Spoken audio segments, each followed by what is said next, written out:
Welcome to First Alarm Family First, episode 34. I'm Jen Herrera alongside Carolyn Acosta. Carolyn, we've had firefighters on this show. We've had police officers on this show, current, retired, therapists, clinicians, the whole nine yards. But I'm really extra excited about our guest today. It's a first, and this is going to be a good one. Yes, today we have Elizabeth Pol, a 21 police officer veteran, founder and CEO of Resilient Heroes. Elizabeth has made it her mission to bring awareness, education, and healing to our first responders and the military members through trauma-informed training, suicide prevention, and psychoeducation. She's driven into this world through forensic psychology and even canine therapy, offering unique tools, insight, and how to save lives. Elizabeth, welcome. Let's get started. What drew you into law enforcement for 2 decades? Oh man, thank you for having me. First of all, I appreciate being here. Sometimes now at this age versus back then, sometimes I say temporary insanity. Other times I just say, you really there's something in some individuals that get involved in first responder military work. We really just want to help others and help the public. So, combination of all. The part that kind of separates you from other people who we've had on the show and who we've spoken with is the whole forensic psychologist part. So how do you go from, I mean, you're both, right? But Yeah. the police officer, and then we evolve into forensic psychology. So I got on the job at 23 years old. I look back and I'm like, wow, that's a Baby. kid. You don't know what you're doing. You think you have it figured out, like all of us in our 20s think we do, and then we realize, no, you don't. But early on in my career, I knew I was right out of college, so I knew I was going to go back to grad school. And then I stepped into the world of police with a municipality like Chicago. I was born and raised here. And my thoughts initially were that I was going to use it as a stepping stone to then move on to the federal level. So I knew I was always going to go back to grad school, and I did. But then, life happens and you are on the job, and it just doesn't really work out that way. So I stayed with the department, and I went back into grad school for forensic psychology, which I was really interested in. And my undergrad was in psychology. So I always had that psychology piece in me that was just that's what I was driven to want to get involved in. And it was specific to do that work. For me, early on in my career, I didn't realize as a young new recruit how the suicide issue was so prevalent within first responder communities. I had no clue. No one talked about it. I wasn't prepared for it. It wasn't until I was on the job and I started to see the number of suicides that were happening in my department alone, but then you'd hear about other places across the country. And every time we particularly had a suicide, it was the chatter amongst fellow first responders that would really just go on and roll calls in the stations on the street. And I would pay attention and notice that there was a lot of information that no one understood. There were more questions than answers. And that's really what got me involved in wanting to do this work, especially once I was done with graduate school. And I moved on to get certified and do, which at the time I didn't really know was a thing. I was trying to figure out if there was something out there that really focused on trying to get to the bottom of understanding why. Why are these suicides happening, right? And why that one individual versus like 400 of us over here, Right. So for me, it was wanting to get to the root of the problem, try to understand it in a way that nobody was really trying to question or look into. And I got certified as a suicide psychological autopsy investigator, and I started to conduct psychological autopsies on cases of first responders that had taken their life. And we were trying to answer 3 specific questions: why suicide, why that day, and why those means. And then it turns out, as I've done these, there's so much more information that I wasn't even prepared to find and answer. And it just gave so much clarity to how this manifests, what was going on in individuals' lives, what could have or they should have maybe turned to or had as a resource, or how people could have intervened, how to help the family and friends and coworkers moving forward in a potential case where somebody may have suicidal ideation, and what we can do, what we need to start looking out for, because no one really talks about that. And it isn't until, unfortunately, after a suicide that once I sit with certain family members and coworkers and friends, people start to identify and realize, oh, I remember this behavior or this type of symptom or whatever that the individual was displaying, but I just didn't know that it was indicative of suicide. And so I think that's where I felt we need to start getting in there and start reducing these by maybe changing the way we're even looking at things early on. So a proactive approach. What signs do you think we're missing when it comes to someone struggling? So for every individual, every case is completely different from one to the next. Some individuals may be struggling and coping with, having a hard time coping with, you know, maybe mental health, interpersonal relationship issues, and just as an example, say a traumatic brain injury, right? Versus another case where you have more of an individual who's experiencing stress, uh, interpersonal relationship issues, and maybe more interdepartmental issues, right? Like there's a lawsuit pending, they're possibly looking at being under investigation. So again, every case is different, and the stressors that we experience as individuals and how we cope or don't cope with them so well, really is what kind of paints the picture of how an individual will move forward in a positive or negative way. And so every case that I've done, I have found that they have any kind of risk factors, anywhere from stress, trauma is a huge one, especially because of the work that we do. Interpersonal relationships is a really big one, especially because as human beings, our relationships are very important to us. And I'm not just talking about romantic relationships. It's important for people to understand that it's the relationships overall in your life. So the ones with your coworkers, with your friends, with your family, with your significant other, with your parents, your kids. So when a lot of people are involved in even toxic or very bad relationships, we know that people sometimes divorce isn't easy. And so for a lot of individuals, when I've had suicides happen, people are always looking for like one particular cause. And they're like, oh, I heard, John was going through a divorce. And it's kind of like, well, that may have been one thing, but that wasn't the only thing. There's never one specific thing. It's a multitude of things all combined together that causes the individual to really spiral. And again, mental health may or may not be present. It doesn't have to necessarily be that you have a mental health diagnosis or issue. We have a lot of sleep deprivation problems, huge. People don't realize, and when I do psychoeducation training, I really try to use analogies and examples, real life examples, to have people really make that connection and understand how, especially with case studies out there, we find that in some cases, if you're intoxicated and you have a certain amount of sleep deprivation, it's almost equivalent to being intoxicated. So for some people, it really impairs their judgment, and they're in a very bad state mindset. Traumatic brain injuries is another big one. As first responders, we are very stubborn. We are very Oh, yeah. We are so difficult and wanting to really take the help, right? We will jump and run and take on any task to help others without question. But when it comes to us getting help, it's hard because we're always used to being in control. And so when we don't know what to do, or we may possibly need help from someone else, it's hard. It's very hard to accept. And so with traumatic brain injuries, a lot of the times for us, we have a lot of injuries on the job, especially because it's such a physical job as first responders. And when we don't see a visual injury, it's easier for us to be like, we're fine, we're good. No, nothing's wrong. And we do that. And oftentimes we find that people have experienced maybe some concussions or some really serious brain injuries that they didn't get care for. And then it's not until later that we see through their behaviors with like rage, more relationship and all interpersonal relationship issues where you're not getting along with your coworkers.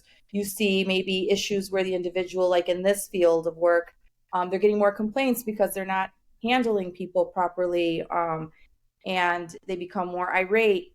There's a lot of irritation. They're very irritable. They want to pick arguments. So you see a lot of like the behaviors in that. Usually you go back and make the connection that there was an injury that, or something that occurred where they possibly were not taken care of, or they didn't seek medical attention. And it's not until later you start to make the connection that, there may have been something there. And then just a bunch of other different factors that I have found but those are pretty much the top ones. And just one more that people are not even aware of is we're in a society nowadays where people are on medication. And when it comes to psychotropic medications, those are the medications for depression, our anti-anxiety, um, mood disorders like bipolar. Mhm. Those medications are very unique in the sense that, if they're not monitored properly and managed by a doctor, Mhm. uh, you can go into psychosis and you could go into suicidal ideation.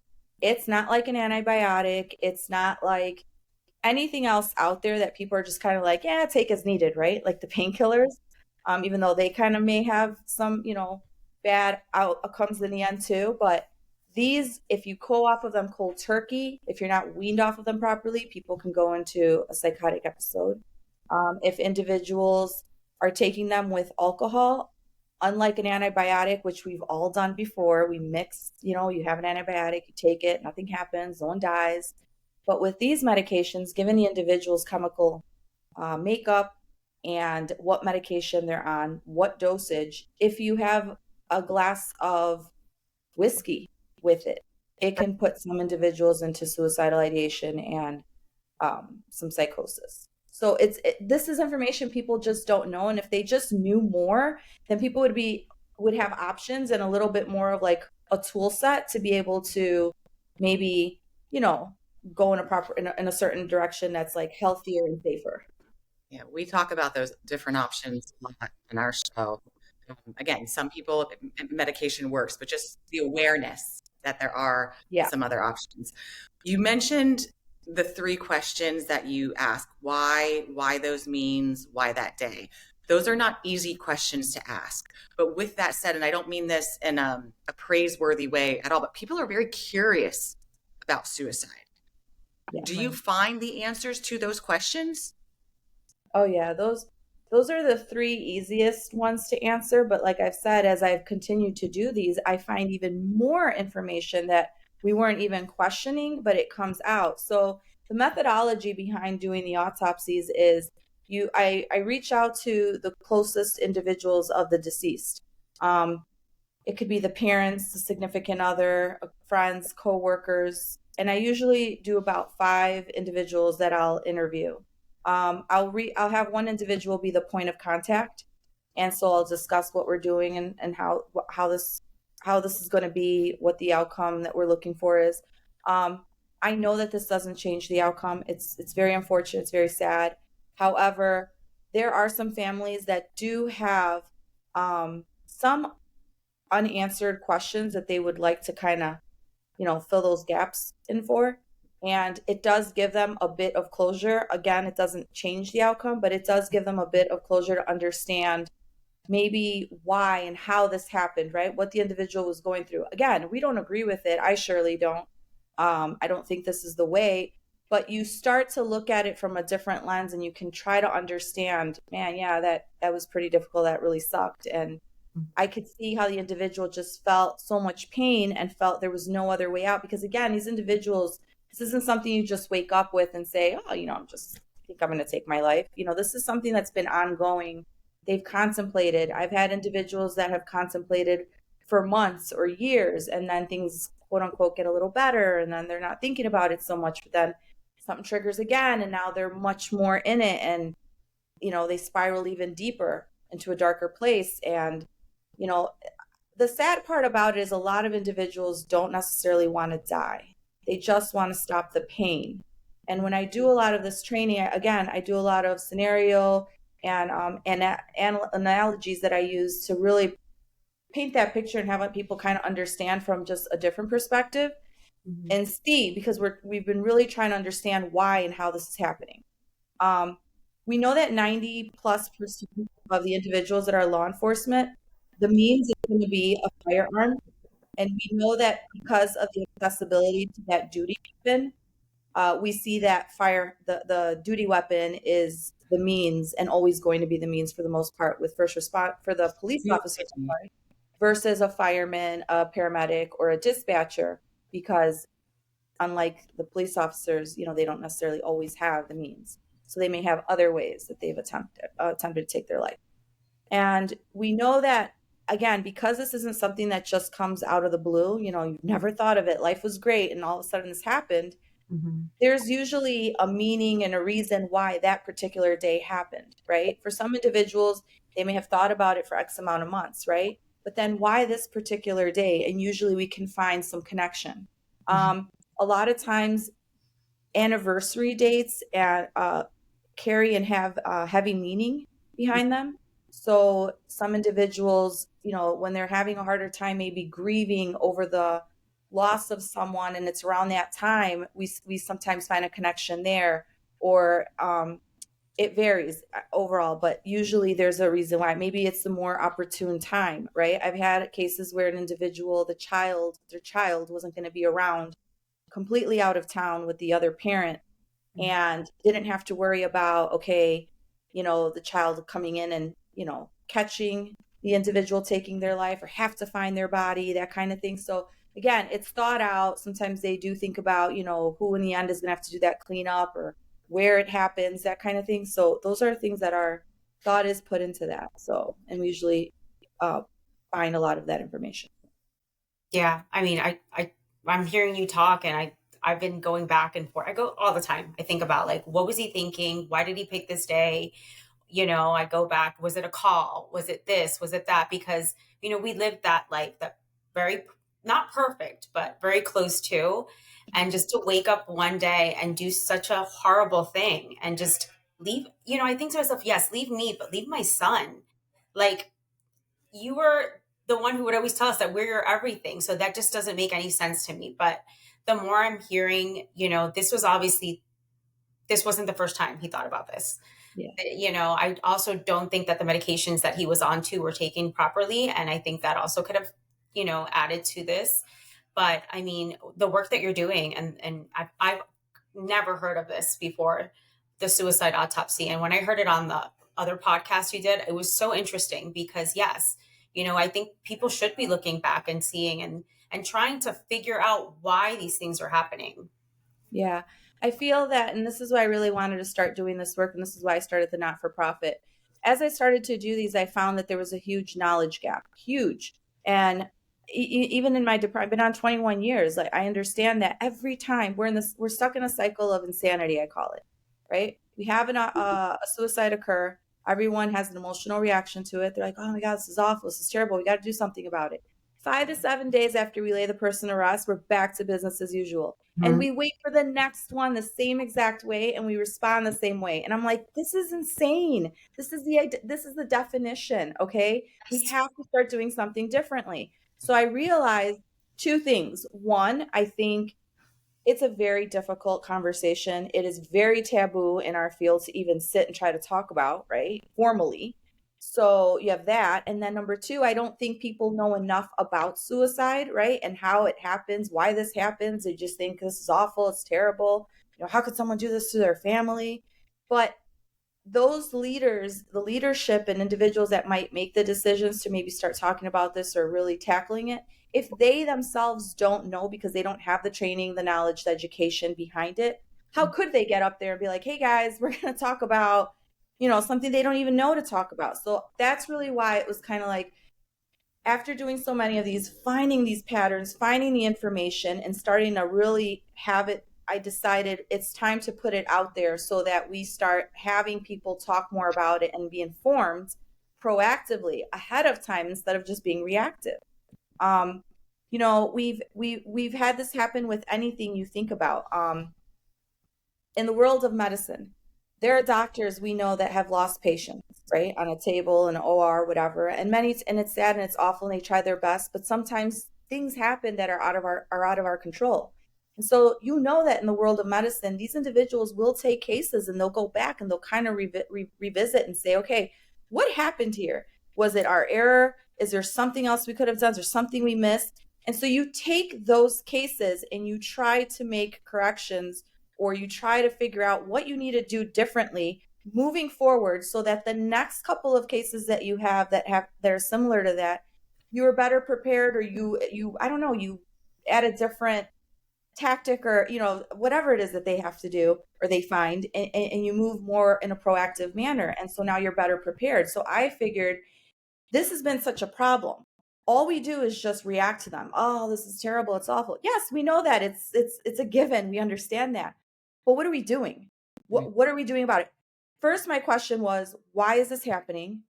What, if anything, right? Because in the very beginning, I wasn't sure myself. What, if anything, if we really get to the root of this issue and we really investigate, is there anything that we could potentially do? Is there anything we're missing?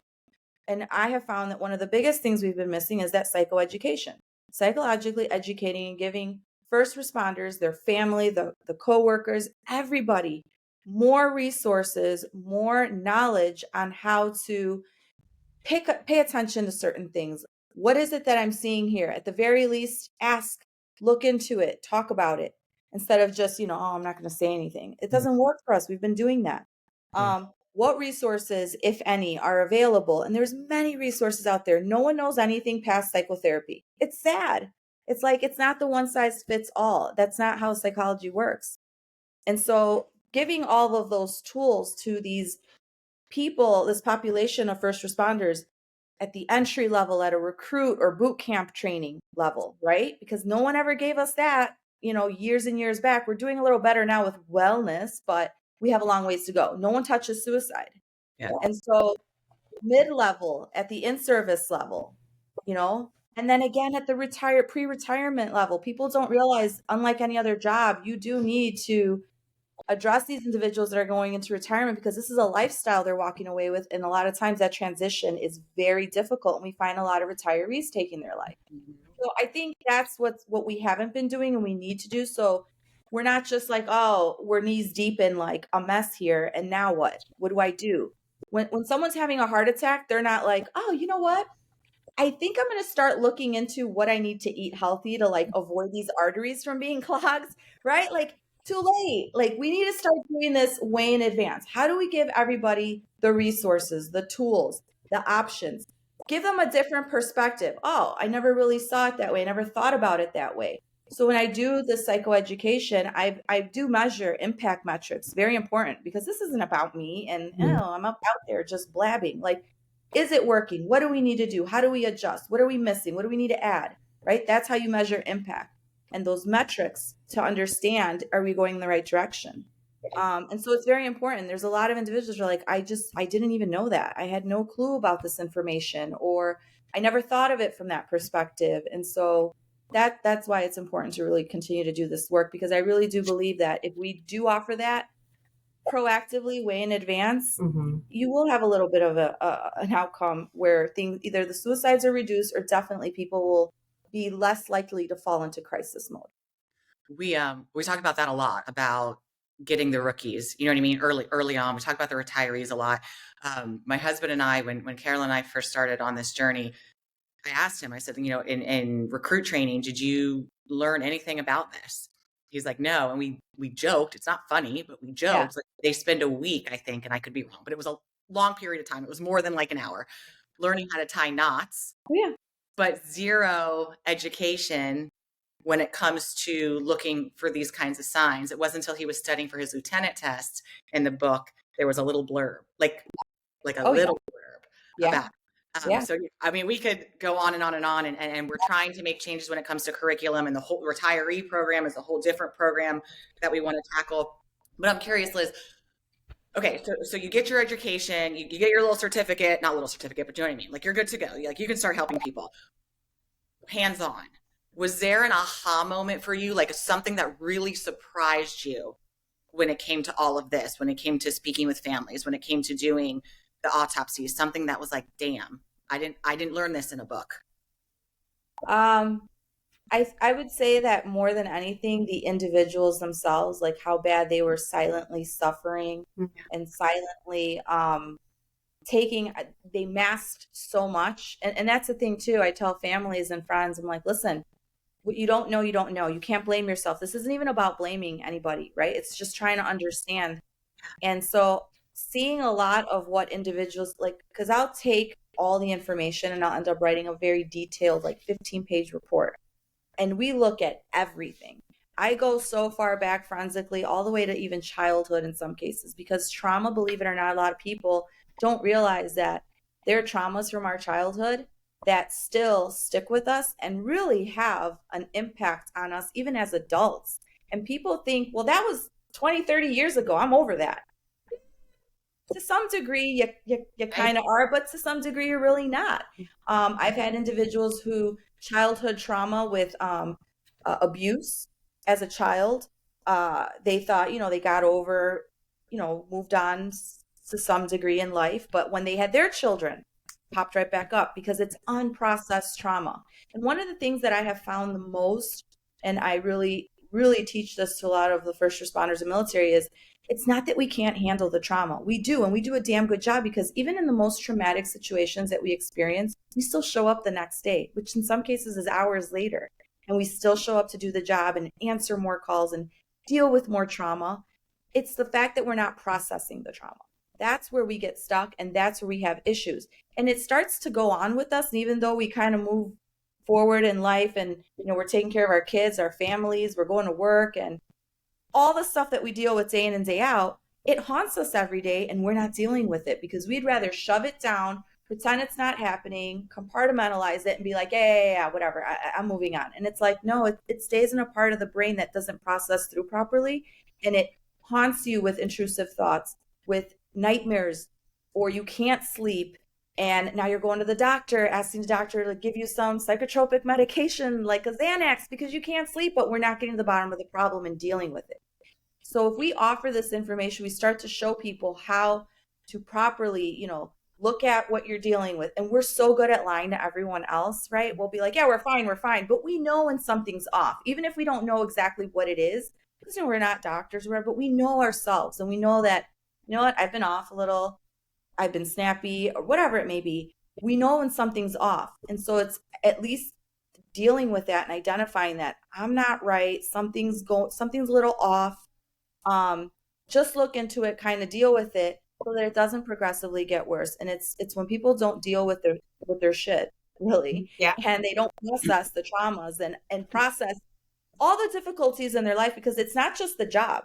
It's a combination of the job, your personal life, your health, a million things, right? And so really giving individuals the proper tool set on how to identify, how to deal with, where to turn, especially prior to crisis. Like I said, you're having that heart attack, you're not thinking about your arteries and what to eat now, we're in it.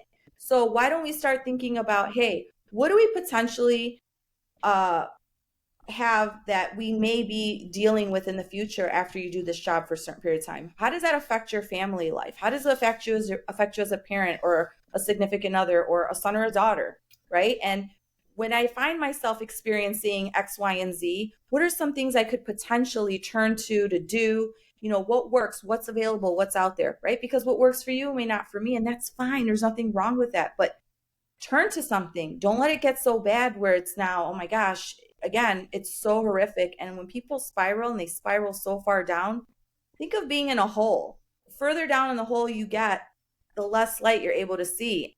And that's when the doomsday mentality kicks in, the loss of hope, right? You feel when people lose hope, that's it, right? They're just like, what's the point? There's nothing left to go on for. This will never get better. I'm a piece of crap and no one can help me. Right. These are some of the thoughts that go through. And so you can see how people start to believe that, and it just becomes easier to go into that direction and be like, yeah, that's it. Right. They've checked that already. Yeah. So you've worked with canine therapy. How does that? So I have Arlo. I don't know. I think he's outside right now. I have Arlo, who is my trauma therapy dog. He is a 6-year-old bull mastiff. He's 200 pounds, thinks he's a Chihuahua. Love it. And he goes with me to all the trainings. Now, Arlo fell into his position. It was by no accident that he became who he became. But I had 2 individuals on the job, friends of mine, police officers, who had done tours of Iraq. Mm-hmm. And they came back, and I think one did 3 and the other did 4. And when they came back from their tours, they were in bad shape. One was in such bad shape that I knew he was going to eat his gun. I just could not take eyes off of him. We used to, play sports, have all kinds of fun. And this guy was not interested in the things he was normally interested in. He was very irritable. He was self-isolating. Everything about him was not the same person. And so I had both individuals come over to my house on different occasions. And at the time, Arlo was just our house pet. And he's such a big dog. He's 200 pounds. He's a beast. He looks like a pony. And so everyone, even grown men, like it turned into mush. And they're like, oh my God, this is so crazy. You're so amazing. They're so big, And each guy interacted with the dog and started talking and letting their guard down and just saying more than they were ever saying. And I think it may have been subconsciously, but I let them just kind of talk. Mm-hmm. And we know that in studies, we have seen that we as human beings, we crave that oxytocin, that hormone, that feel-good hormone, right? And so we get it from human to human contact, hugs and all of that. That's why by nature, that's how we function. Mm-hmm. And so we find that with animals, we get that. And so that feel-good hormone, that's why we see more and more of these animals being utilized as therapy animals. And so it was the very beginning for both individuals to, I think, realize that things were off, not well. They felt something in their own right that they felt, okay, I need help. Opening up, especially, with the animal was something that really triggered them. And it was the beginning of them seeking the resources for help. And I can tell you that they're both living their best life today. Lives that I can't even imagine. That, I mean, one's married, kids, and this was the guy that would never possibly get, it's just pretty amazing. So I knew with the first guy, we had something special with Arlo.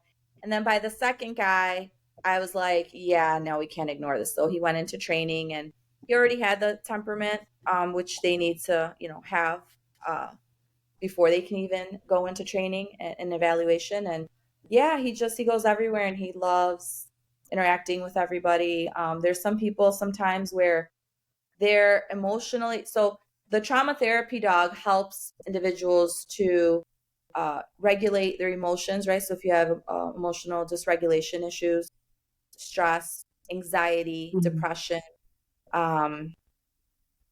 grief issues, right? He brings a sense of calm to the individuals as they interact with him. And I mean, I've had some people break down crying. It's just, I don't know.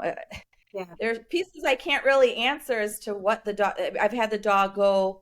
We had a suicide of a female who I was called by the family to bring him in after her burial to her child.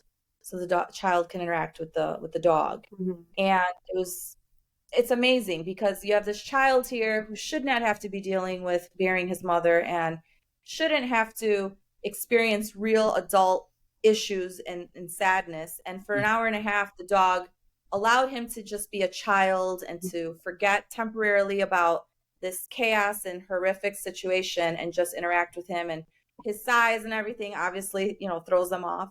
But it was interesting too, because the dog at one point went over to the dad. Like he was with the children. And at one point he just kind of got up. He's very slow and he's very funny because he's just like, turns over and walks right up to the guy and just lays his head on his lap. And it's interesting because you're like, wow, can these animals really sense this stuff? And for sure. So it's pretty amazing. And his breed is very rare to see as a therapy dog because he's so massive.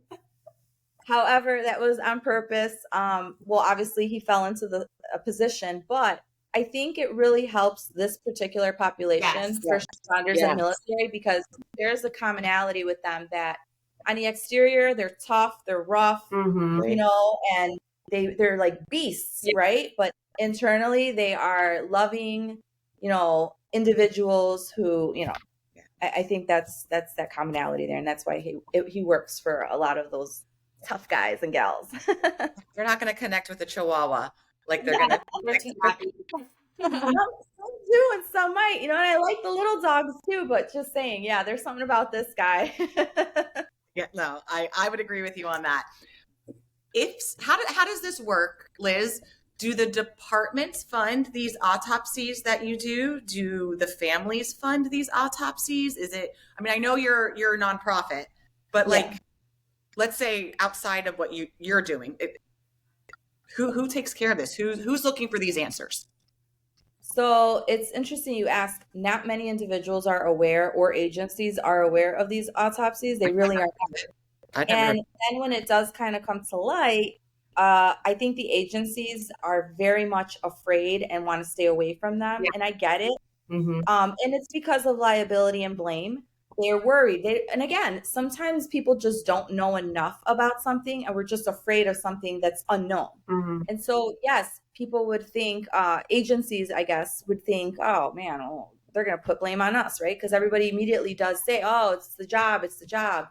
And, I try to have agencies and families and everybody understand, again, this is not about putting blame on anyone. Right. If anyone does try to put blame, that's absolutely inappropriate and not accurate. This is not what we're doing. We're trying to understand. Mm-hmm. So I have actually done these by contacting the family members of the deceased Mm-hmm. and explain to them, I'm very careful in how I handle the whole situation, make sure the family is very comfortable.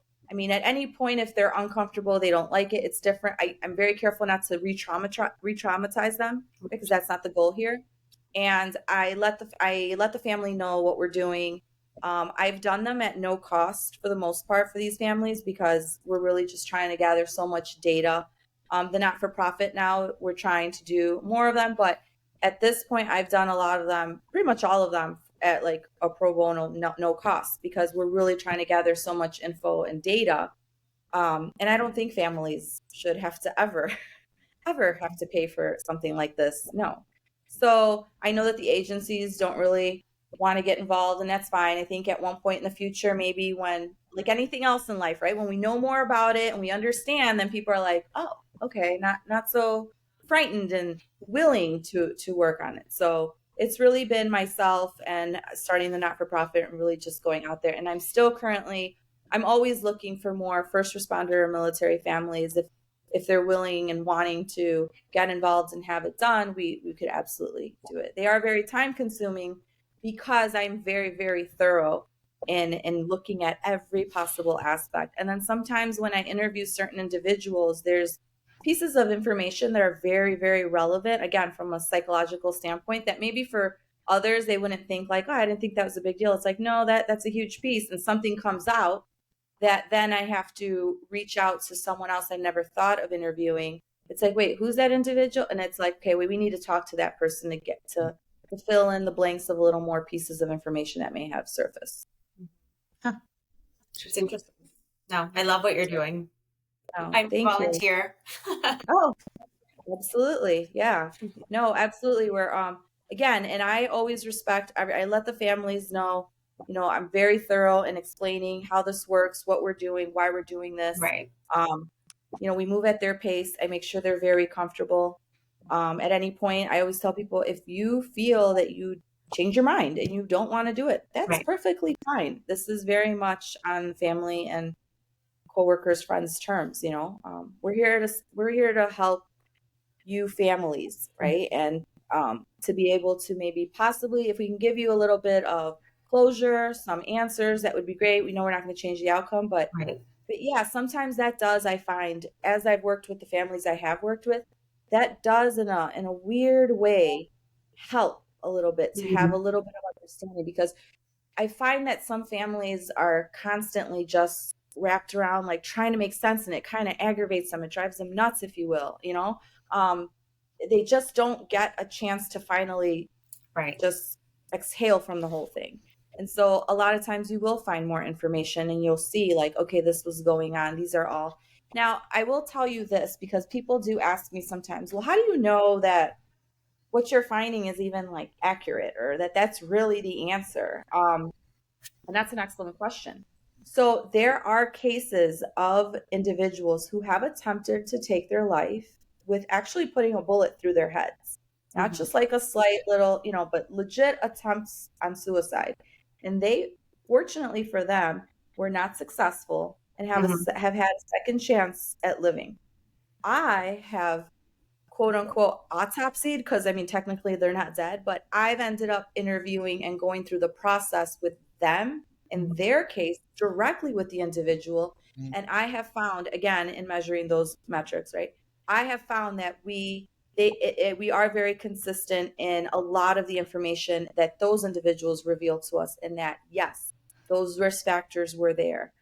Protective factors, no one really talks about and understands that when protective measures are diminished, okay, that really contributes to an individual wanting to become more suicidal or take their life. So those protective measures are family, friends, coworkers, support systems, if you will, right? The support systems, when they start to decrease or minimize, that becomes an issue.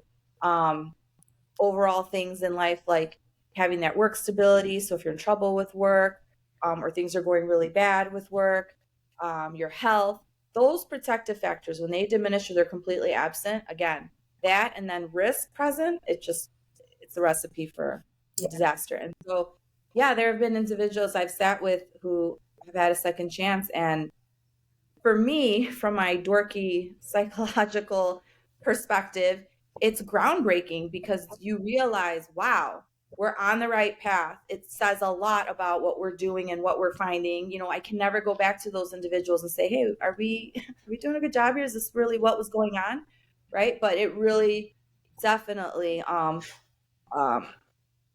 supports what we're doing, and it confirms that we're on the right path. And yes, I mean, it's been pretty amazing. So Yeah. we continue to do this work. And again, it's not one specific thing, though. It's not like a cause of death where we go into an autopsy and they're like, well, X, Y, and Z happened, but the ultimate deciding factor was the heart attack, right? Right. Here, it's a multitude of things. And, you know, ultimately we know that the cause of death was the individual taking their life, right? By whatever means, but it was a multitude of things. Yeah, and I think it changes everybody's perspective on suicide too, because a lot of people think it's the easy way out, when in reality, you know, it wasn't. You know, they probably didn't, like you said, they didn't want to die.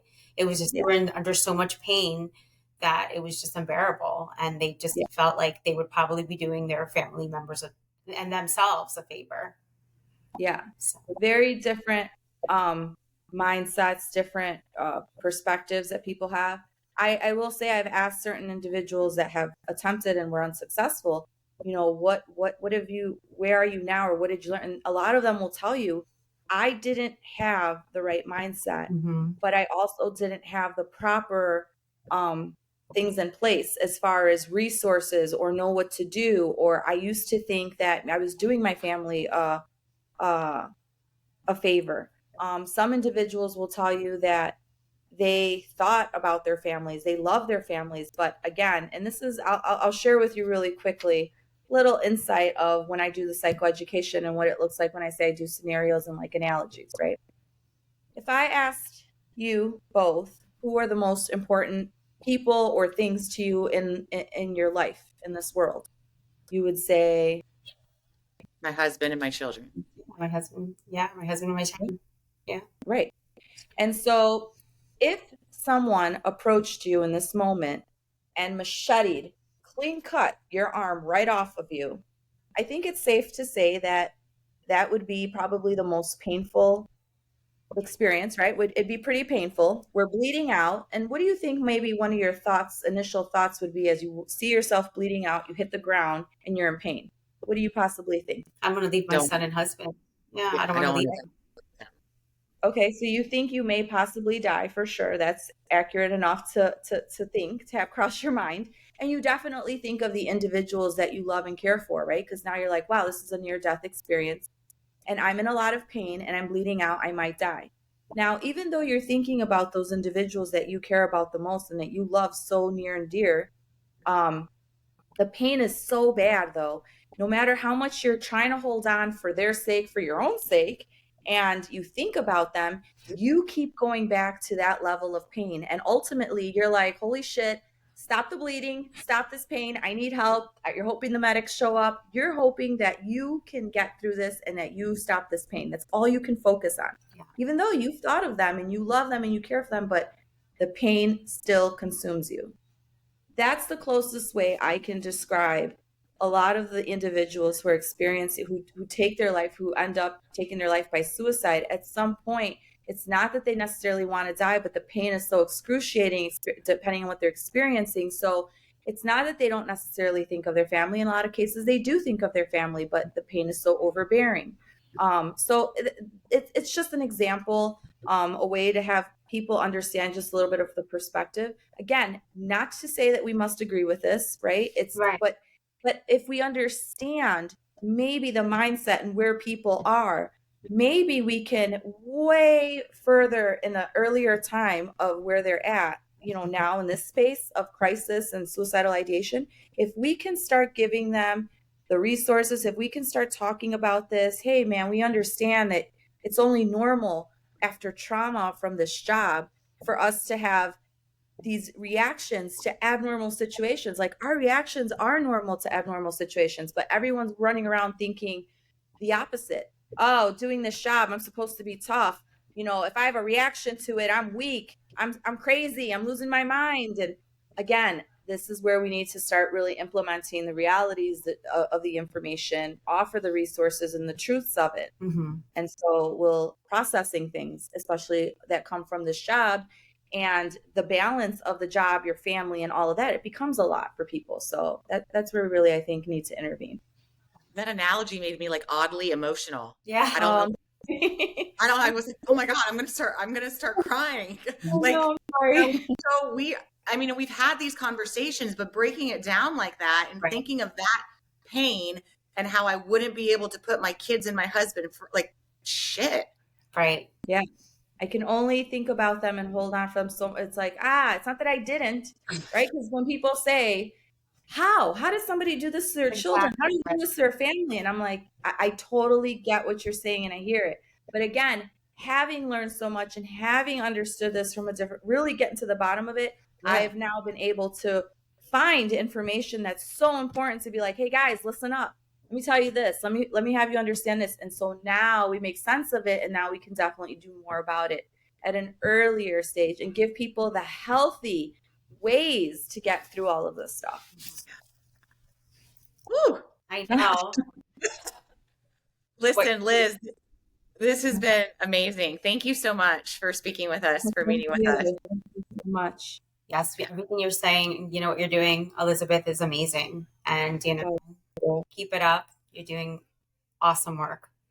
Oh, thank you. Thank you. Yeah. And the reason the not-for-profit was developed was so that agencies, I get it. I always try to look at things from different perspectives, right? Like I get it from an organization standpoint. I mean, I'm an officer myself. I don't always agree with everything from my own organization, but I try to look at it from different perspectives, right? The organization has a duty to uphold.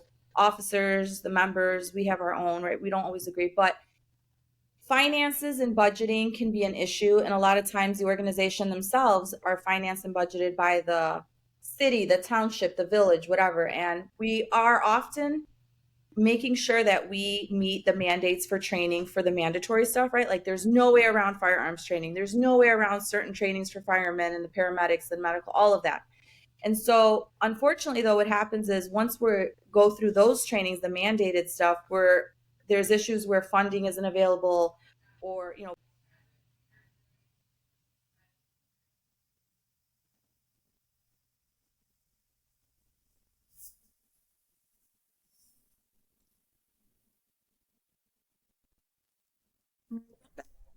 Please.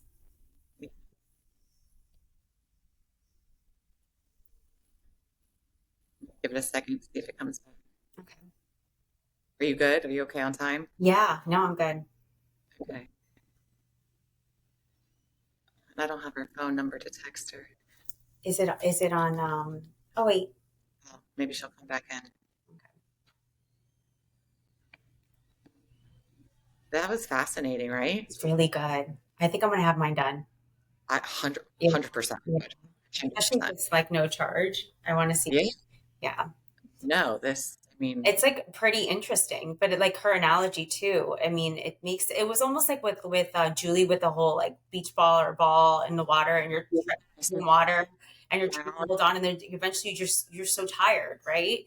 Yeah. This one is like pain. One is tired. This one's pain. Like the pain is so bad. I was like, imagine if there's both. Like imagine if there's both. You're exhausted and you're feeling pain. mm-hmm. I was like, wow, like it's true. Like you don't want to leave your family, but you're in just so pain that you're just like, I can't do this. Which is almost like it for families, it's like, it's not that it makes it better, but it like paints you and it gives you that feeling that they were feeling. Like, okay, now you I understand. Understand it more. Understand it, right? Which is huge. I'm telling you, like I am so, so sorry. That has never happened before. Stop, it already happened to me. I'm like, oh my God, this is a mess. Like, I can't get on. My thing goes So off. sorry. I was like, just as I'm telling them the most important stuff about this. No, no, no. Don't be sorry, but let's get it in because I want to get this Okay, in, and then I'll just clean it up. But Liz, do me a favor, turn your phone horizontally. this way. Oh, the other way. Yeah. Okay, is that better? Yeah, that way our dimensions are all the same. I'm Okay. getting this weird glare because of where the sun is right now. Sorry. Okay. Maybe I need to put this up a little Wait, hold higher. on. It didn't move it. Why did you have like that setting on your phone where it's not gonna let you? Oh, it didn't move it? Oh, weird, because I normally do.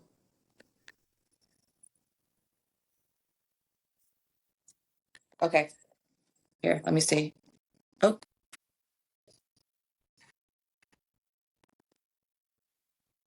okay. Did it go? No, that's so weird. That's okay. We'll make it work. We'll make it work. Oh, I'll Okay. figure it out. Okay, so let's finish that thought as far as the nuts and bolts, right? Things that have to be Oh, when it comes to funding. right. What Okay. All right.